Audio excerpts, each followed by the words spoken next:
Hello. How is it going? Today is another episode of Ray's Music Reviews. We have with us KP and me and our guest that was not here last time, Jared. He's not a guest. He's a member of the show. I'm actually the main host. I just let you host it. Co-host. Exactly. No, I'm the main host. Y'all are the co-hosts. It's like I'm sitting across from Johnny Carson and Ed McMahon for the kids out there. Damn, a timely reference. And today we are doing another review of timely albums. Yes. This is actually brand new, unlike that joke, which is somewhere in the mid-70s, 80s. It may have gotten all the way to 80s. Yeah. But today we are doing the Gorillaz album Song Machine Season 1. The first installment. I feel like you already know who the Gorillaz are. Yeah. They're kind of a prominent... Pretty much, yeah. I mean, Gorillaz are... Everybody likes Gorillaz. I don't really know anybody who hates Gorillaz. Or who has anything but like, oh, dude, I love Gorillaz. Even if they know like 3 songs, they're like, oh, yeah, dude. I think we'll probably talk about it, but they have a formula that allows them to be new and different while staying in the pocket. That exactly. Right. Exactly. The features, especially, are a huge part of that. That's the formula. And I'm gonna say this. I think this album is the best album they've done probably since Plastic Beach. I would also agree with that. I mean, I'm not the biggest lover of Humans and the Now. I feel like both of those albums are kind of trying to do what Plastic Beach did, but not really getting it a lot. Humans with the features, but they're still good. There's still big chunks of those albums that I really like, and I do actually really like the Now. I definitely don't think it's as good as Plastic Beach. Which was a revelation. Yes, Plastic Beach is so good. Right. Plastic Beach and Demon Days are classics in their just complete own right, and I feel like this album is really good in the way that I feel like it's a little bit of maybe also a return to form in how it is. Maybe I'm just saying that because I like it more. Yeah. But let's get into it.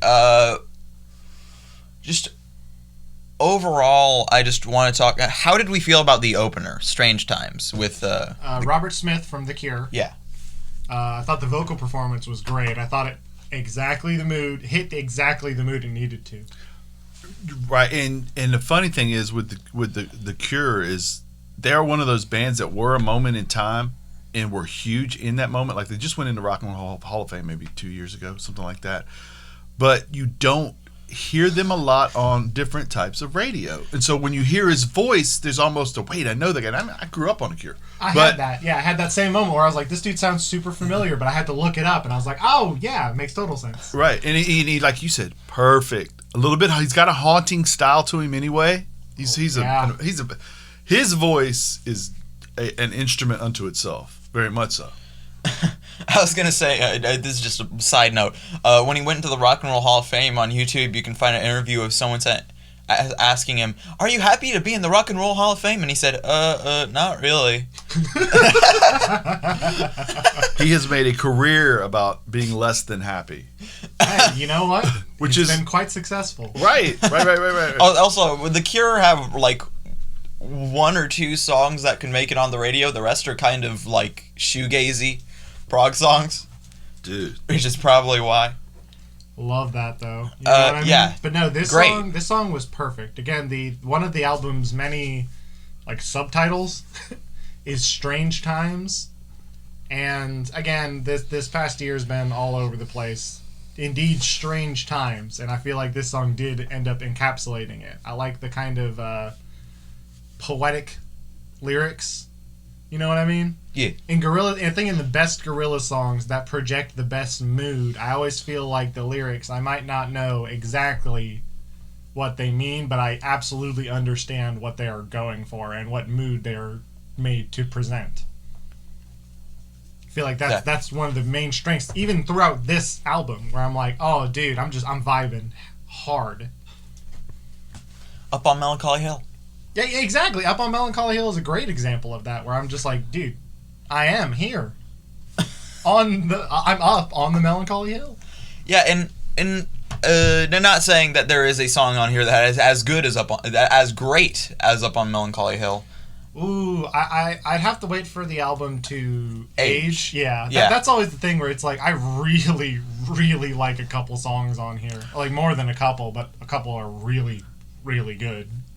Dude, this album has some, like, okay, I didn't dive, like, listen to a little bit here and there while we were researching, or just when it came out, and then when I was researching top 10 of the year, I listened to it a little bit, went away from it, came back to it this week, and the first listen through, it was like I was totally into it, completely different than I had. You ever had that with an album? A lot of times too, you'll listen to something, and if you'll take a step away and come back to it, it really has, for whatever reason, grabbed you a little differently. And then now every time I put it on, it's better than it has that. Yeah. There was a time when there were a lot of records that I can remember where I would hear a song and go, man, this is really fun, and then, or great, or whatever, and then I'd be like, I can't wait for the next song because I remember how great that was. I know with an early Snoop Dogg record, it was kind of like that. Dre had a couple records like that early on, and this has that same vibe of, I'm listening to Strange Times, and then I'm like, man, Valley of the Pagans is really good, and it's coming up. And, you know, and as you go through it, Pac-Man's really, really good, you know. Dude, Desolé. Schoolboy Q. Dude, Desolé. Schoolboy Q kills it on his... Where has that guy been? I don't know. He kills it, though. I feel like 4 years ago, that guy was the talk. Because he came out with, like, Collard Greens. Actually, probably more than 4 years ago. When did that come out? Quite a while ago. Mm-hmm. But he was huge then, because, like, dude, Collard Greens slaps, right? Mm-hmm.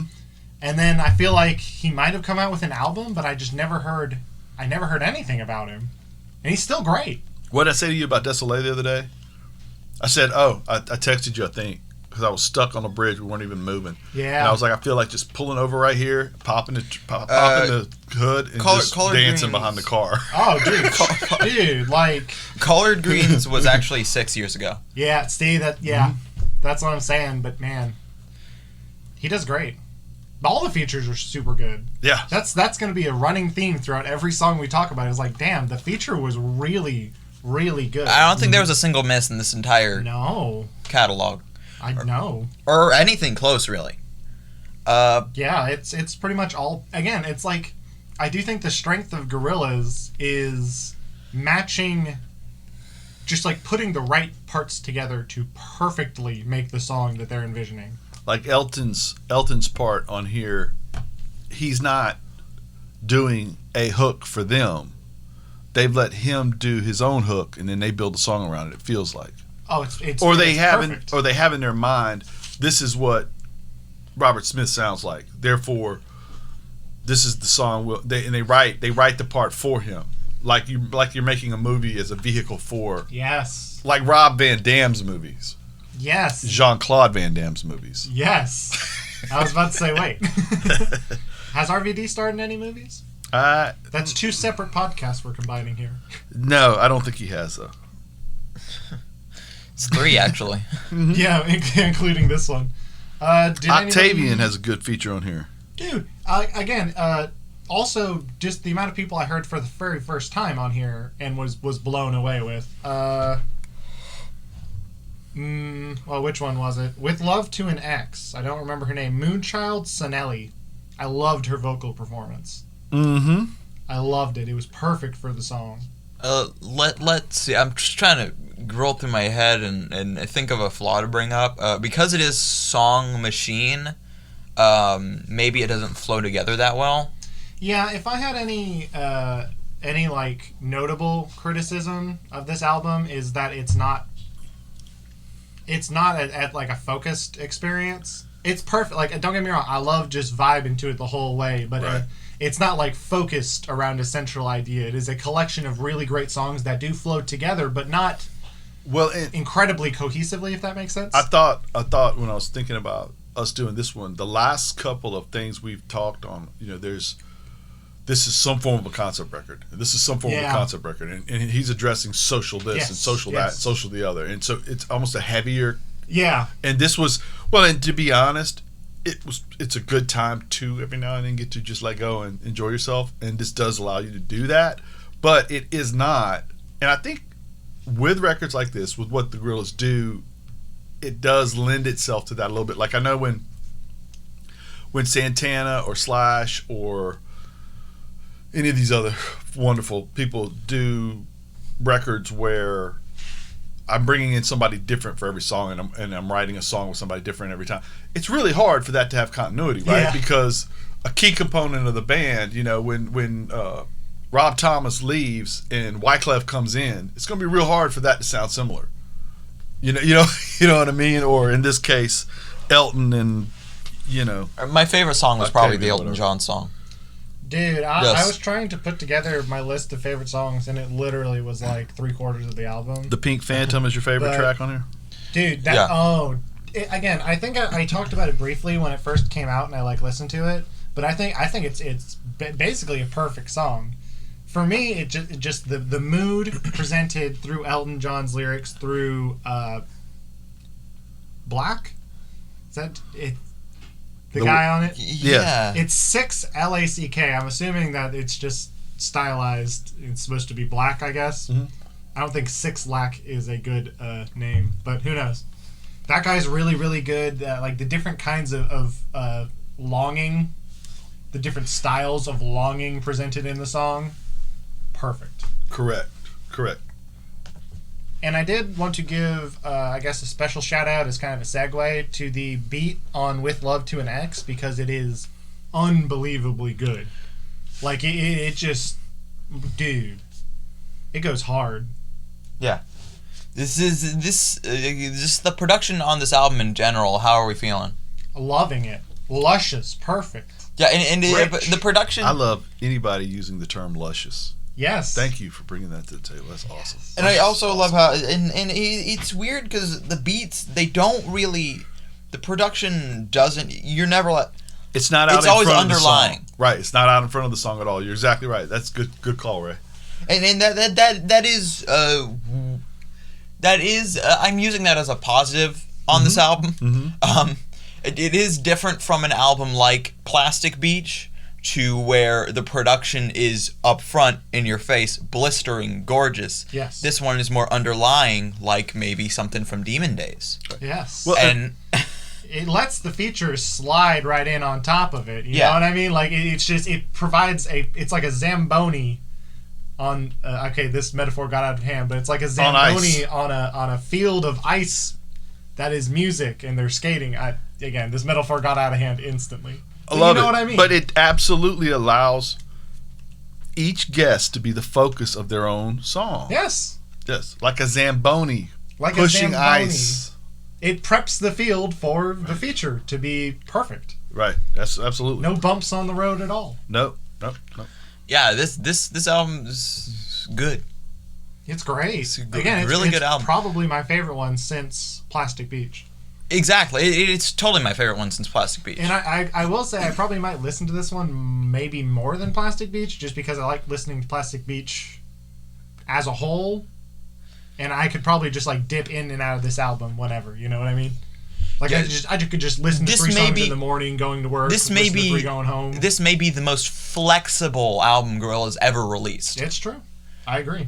So is that it? Yes. Do you have anything else to talk about? Well, we can talk about what we listened to this week. This album actually, I think it got number 8 or 9 on my year-end list. It's quite good. I don't remember where I put it, but I really like it. Well, I might even like it more now. I don't know that I gave it enough credit. Now I knew it was in my top 15 or 20. You know what I mean? And then probably more like top 12. And I think that for whatever reason, I'll be surprised to see where this, because I don't feel like I'm done going back to this record. You know what I mean? They're not done putting out Song Machines. Oh, dude, that's so exciting. Oh, season 1. I get it. I get it. There'll be a season 2.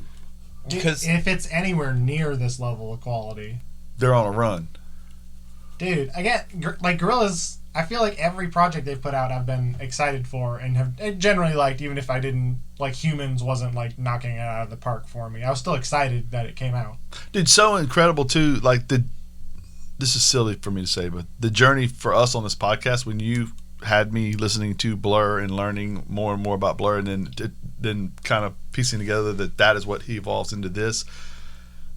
What a journey that guy's been on. I think we have done like a little mini Damien Albarn. Yeah. Yeah, because even when listening to Blur, I could feel proto Gorillaz in a lot of ways. At first it's not, and then there's another one, and you're like, oh wait, that starts. Oh, he's turning into Gorillaz. You know what I mean? That's one song on the second album about Great Escape.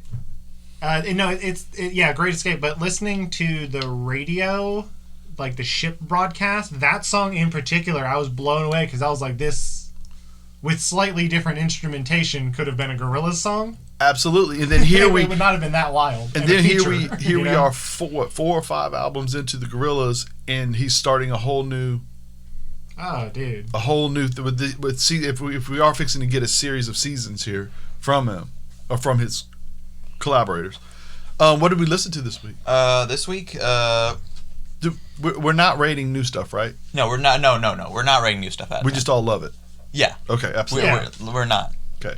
Hadn't had time to marinate yet. Yeah, again, I feel bad just like shooting right at the thing. Going, we're not. Like, it's a 5. Like, no, I would not have given it a 5. But you know what I mean? Right. We can't put this.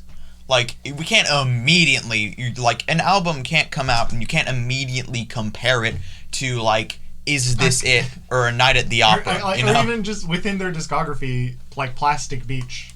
Or Demon Days. It would be wild because it's like Plastic Beach has been out for 10 years. Yeah, 10 years. It's and like it still matters. Yeah. And hopefully this one will too. Right.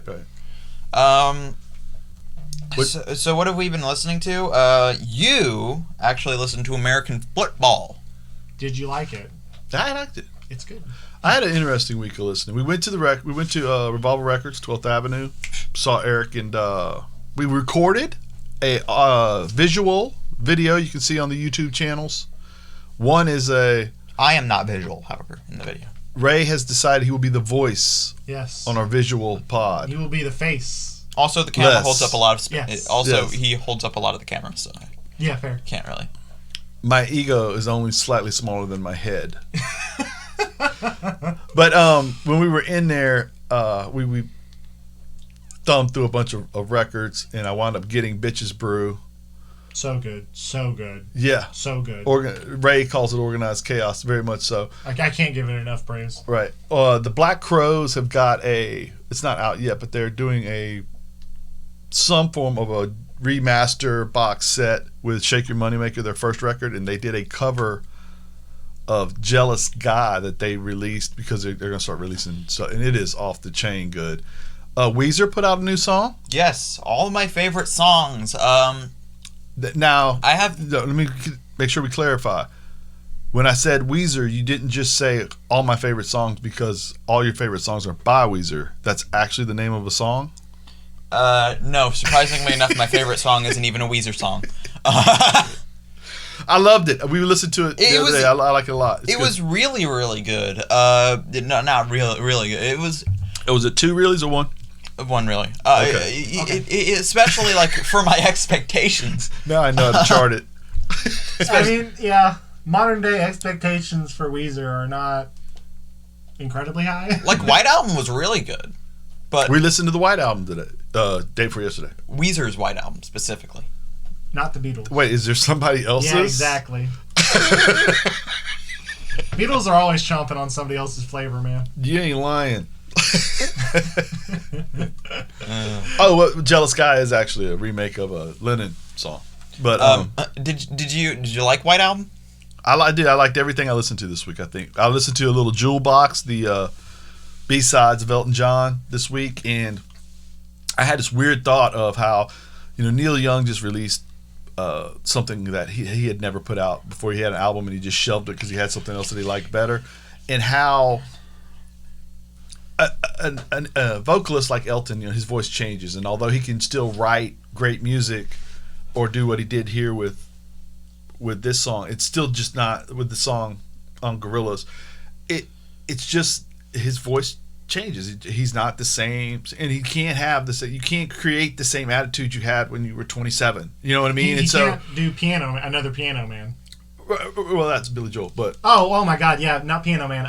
Rocket Man. I'm not even thinking of Piano Man. I was thinking of Rocket Man. Right, when of course. I said it. Right. But the point, it's fine. The point is that these songs that are written in this time period where they're really just banging out songs that don't make records, all of a sudden you hear them and it's like, man, this is Elton John can pretty much play piano and just sing the dictionary and it's good. You know what I mean? Yeah.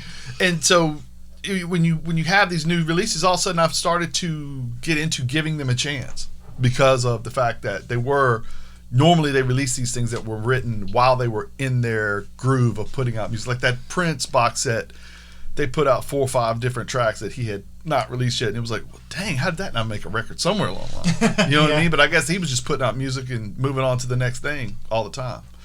What'd you listen to? Well, I thought we listened to more stuff. Go ahead, talk about it. What did you listen to yesterday? You put in War Pigs. Did I? Nice. Yeah. Yeah, I didn't know what to put in, so I put in War Pigs. Pretty good. Oh, science fiction. That's it, science fiction. Science fiction by the brand. No, it's not really brand new. It came out 3 years ago, but by brand new. Let's clarify. The band, quote, brand new, end correct. Quote. Correct. It's a grower. It is a grower of an album. I listened to it I think I listened to it when it came out, and I was not feeling it. I was just like, man, this is like okay, I guess. And then that's what got me into listening to Devil and God, and I was like, whoa, this is kind of poggers. That's kind of the thing you do with some bands is like I'll hear a lot. I'm gonna ignore that poggers comment.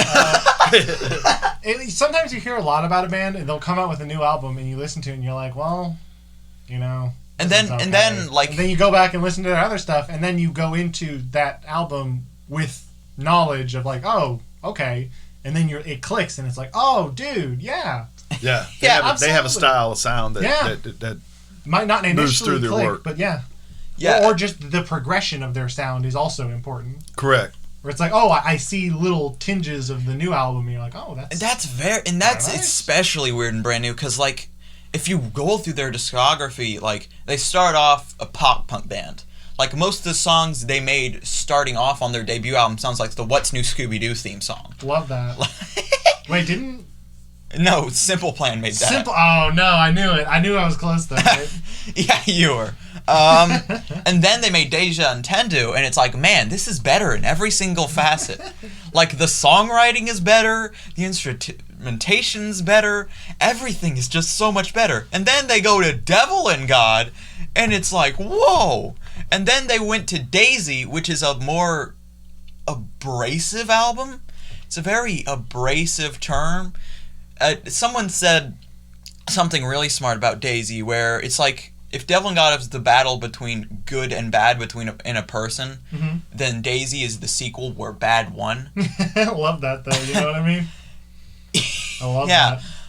And science fiction is just it feels. It's such a different turn, all of it, but it does really encompass the band's sound well. My favorite is still Devil and God, but science fiction is a big runner-up. What do you have next? I didn't listen to a whole lot this week. I have been playing Risk of Rain 2. The soundtrack on it is actually incredibly, incredibly good. Mostly because, most games have, kind of generic action music. Yeah. This has, there's several different, genres thrown in, and it's so fun to listen to, because I always listen to the soundtrack, because I'm like, dude, I'm feeling it. They even have a song. This is my favorite song title, The Rain, formerly known as Purple. And it's just that stuff like that makes the soundtrack so fun to listen to. I love it to death. And that's what kind of keeps soundtracks alive, right? Straight up. Think of the soundtracks you remember, right? Minecraft. Minecraft, dude. The Minecraft soundtracks will just blisteringly not need gorgeous. to go that hard, you know what I mean? Right. It was crazy how good it is. The title Minecraft song is blisteringly gorgeous. I know. Oh. The Undertale soundtrack Bangers. is one that just through bangers. And it just you've never heard an Undertale song, I'd imagine. No, dude, I'm over here just absorbing knowledge right now, which is great. Yeah, absolutely. But yeah, that's kind of all I listen to other than music at work. I will say that sometimes when Hey Ya comes on, I'm fighting the urge to groove because I'm like in a public place with cameras. And then Big Boy is telling me, you know what to do, and I'm like, damn, Big Boy, I know what to do, but I don't know if I have the strength to do it. I don't know if I can. Right. I do just want to dance. Right. But that's Andre though. I was gonna. Oh yeah, it totally is. Yeah. I was gonna say something really funny to you. I was gonna say, get out of here, weirdo. Go listen to your Eminem and video game music. Oh my god, literally. There's some playlist that pops up if you use Spotify on your PlayStation. That's like, it's like Game Hard or something really lame titled. It's got a picture of Eminem, and I was like, that is a stereotype. I refuse to be held down by stereotypes like that. You will not and treat me this way. You open it up, it's like Lose Yourself and like just that. Yeah.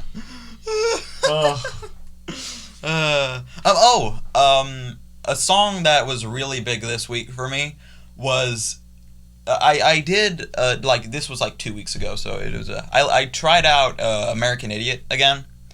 It's still really good. Boulevard of Broken Dream. Yeah, I pulled up the gaming playlist, and it's like Down with the Sickness, Toxicity, Enter Sandman, California. Of course, there's Muse there. Okay, Muse rules, and it does fit into that genre. Right. But specifically, Boulevard of Broken Dreams is probably like their best song. Yeah, I'd agree with that. Green Day's best song? Green Day, probably. I mean, just when you... It's the song that I've liked the most for the longest. What about having like the best day ever or whatever that is? You can't even remember the song. You're trying to tell me it's the best one? Dude, I'm just trying to be It's funny. just Boulevard of Broken Dreams is like a song that I look at. Time of Our Lives.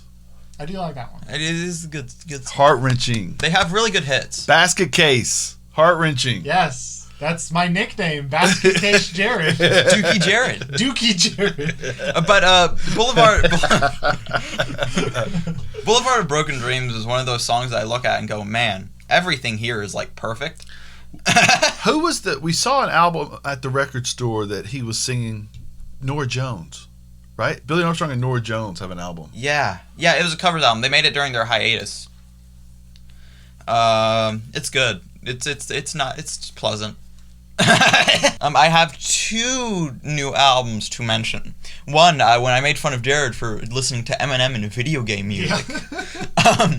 I actually, like this again, like a week ago, but I listened to the Eminem's B-Sides collection. What would you give that? What would you give it out of 6? Like a. Out of 8 can for you hear, 8 Mile. Can you hear? Yeah, exactly. Out of 8. I'm gonna give you this line, Jared. Okay. I'm gonna rate it out of 8. You ever heard of Chris Christopherson? Mm-hmm. Well, I'm Christopherson. That gets a 1. Dude. Wait, he said that? Yeah, he said that. He said, I don't know if he said that as a joke or as like trying to get people riled up. Like Christopherson. I actually laughed. That's a lot of urine. Yeah. I actually laughed when I heard that line. If you're engaged to this record, I give that one a 1 out of 8 as well. That was just as good as what he said. That was again just as good. It's not good. Don't listen to it. Don't listen to music to be murdered by either. Just when it comes to Eminem, listen to his first 3 and nothing else. Maybe Revival if you want to be taught what bad music is. It's kind of wild how, like, I expected at some point for Eminem just to drop an album that was just, like, incomprehensibly good. Mm-hmm. Well, some people would say he has. I would not be one of those people. I get it. You know, everybody has their own thing. Like he does have classics, but you know. I mean, he is widely considered one of the best to ever grab a mic. Modern. He would at some point in the past 10 years drop something that right. made people go, what? Right. But it's all just kind of been. It's been downhill from 2004. Yeah, a little rough. It's hard to stay. It's hard to stay on top, man. Not everybody can be Gorillaz. Well, true. Well, also, I just don't think. I think Eminem being more mainstream now, he kind of feels the need to tone down his work. Yeah. And be more also, political. He's an adult now. You know what's fun for Eminem to do? A lot of the anger and the rage. It's hard to stay mad that long, dude. When you're rich and it's just different. When all of your problems more or less go away. Right. Jared, you know what it's fun for Eminem to do? You know what's got an attitude? Yeah, I actually have heard that. I heard that was like a 7-minute freestyle too, which is. So what do we want one last album I mentioned. My Chemical Romance is 3 Cheers for Sweet Revenge. It's a good album. Nice. It's good music. Yeah, I think that's it. You wanted to mention the Gin Project? Well, you just did. Go to their store. It's up. They have many different things you can go in there and look at and maybe shop and order. We are also on there. And you want to take us out of here, man? Copyright 2021? Copyright 2021. See ya. Go home, Heat. Go home.